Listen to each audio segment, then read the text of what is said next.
드디어 초중고 전 학년이 온라인 개학을 맞이했습니다. 네, 개학이 미뤄진 지 꼭 6주 만인데요. 온라인 접속은 잘 되고 있는지 취재 기자와 자세한 얘기 나눠보겠습니다. 황대웅 기자 자리했습니다.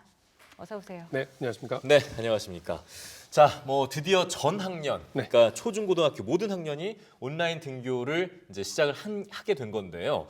전체 규모를 한번 먼저 살펴볼까요? 네, 저희가 처음 온라인 개학할 때 중3 학생과 고3 학생이 먼저 했지 않습니까? 85만 명 정도였고 예. 지난주에 초등학교 저학년 제외한 나머지 모든 학년이 개학을 했죠. 312만 명이 추가됐다 이런 말을 했었습니다. 네. 그래서 저희가 400만 동시 개학이다 이런 표현을 썼었죠. 예. 그랬죠. 이번에는 이제 초등학교 1, 2, 3학년들이 추가되면서 이제 그야말로 전학년 개학을 하게 된 건데요. 오늘 137만 명 정도가 추가된 걸로 추정을 합니다. 예. 그래서 저희가 540만 명이 지금 온라인 개학을 하게 된 것이다 이렇게 얘기를 하는데요. 네. 좀 정확한 숫자는 아닌 게 본래 4월 기준으로 이제 그 학년의 학생들 숫자를 정확하게 집계를 해야 되는데 이번에 코로나19 사태 때문에 집계를 못했습니다. 그래서 이건 추정치로 보시면 될 것 같고요.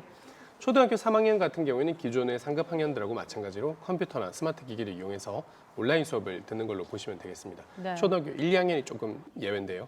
이 학생들은 이제 워낙 나이가 어린 학생들이라서 학교에 적응하는 기간으로 보기 때문에 스마트 기기를 활용하지 않고 EBS 방송 중심으로 원격 수업을 하기로 했었습니다. 예. 그래서 원래는 EBS 플러스 2 케이블 채널로 방송되는 이 초등학교 1, 2학년 프로그램을 지금 EBS 2 지상파 채널로도 방영을 하고 있는 중이거든요.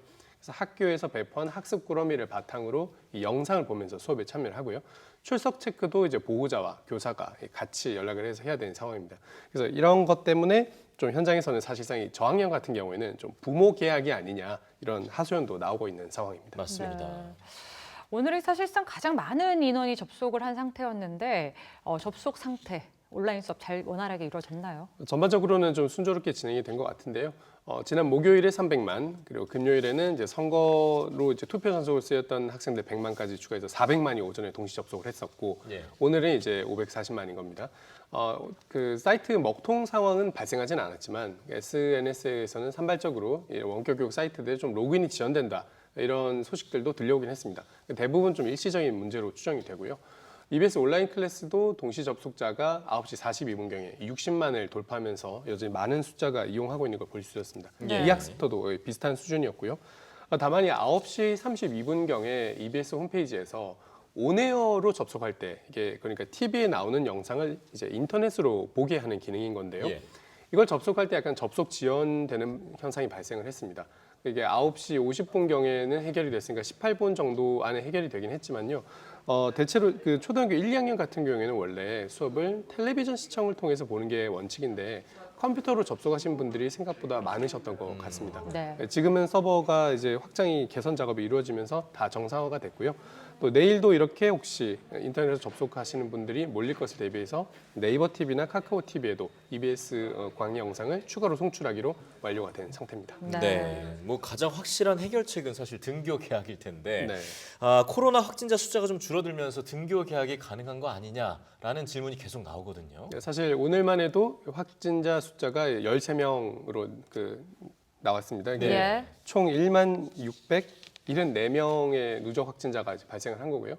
추가된 확진자 중에 해외에서 유입된 경우가 7명, 지역에서 발생한 경우는 6명에 그쳤습니다. 네. 어떻게 보면 어제 이제 61일 만에 추가 확진자 수가 한 자릿수로 떨어졌었던 건데 예. 그만큼 지금 오늘까지도 사회적 거리두기가 효과를 보고 있다는 뜻으로 볼 수 있을 것 같고요. 그래도 방심하면 안 되겠죠. 그렇죠. 그래서 예. 정부가 5월 5일까지 지금 사회적 거리두기를 연장하겠다고 발표를 했습니다. 물론 네. 이제 강도는 이제 고강도에서 좀 완화하는 거지만요. 그래서 지금 5월 중에 고3부터 개교하는 거 아니냐 이런 보도도 있었지만 교육부는 아직까지 결정된 거 없다는 게 공식 입장입니다. 네. 이런 발표 내용도 좀 염두에 두시면 좋을 것 같습니다. 중대본에서 발표한 건데요. 정은경 본부장이 코로나19의 이 유행이 좀 유행했다가 또 완화됐다 이런 식으로 겨울철까지 이어지다가 겨울철에 바이러스가 활동하기 좋은 환경이 오면 다시 대유행할 가능성도 배제할 수 없다 이런 발언을 했습니다. 예. 그만큼 이제 바이러스가 지금 정확한 지속력을 얼마나 갖고 있는지 알 수 없기 때문에 장기전이 될 가능성도 인정을 했다고 볼 수 있는 거거든요. 그만큼 단기안에 모든 것이 종식되지는 않을 수도 있다는 점 다시 한번 기억하시면 좋겠습니다. 네, 네. 무엇보다 좀 백신이 좀 빨리 좀 나왔으면 좋겠고요. 끝까지 우리가 좀 안전을 고리를 놓지 않아야 될 것 같습니다. 그렇습니다. 네, 황대웅 기자 잘 들었습니다.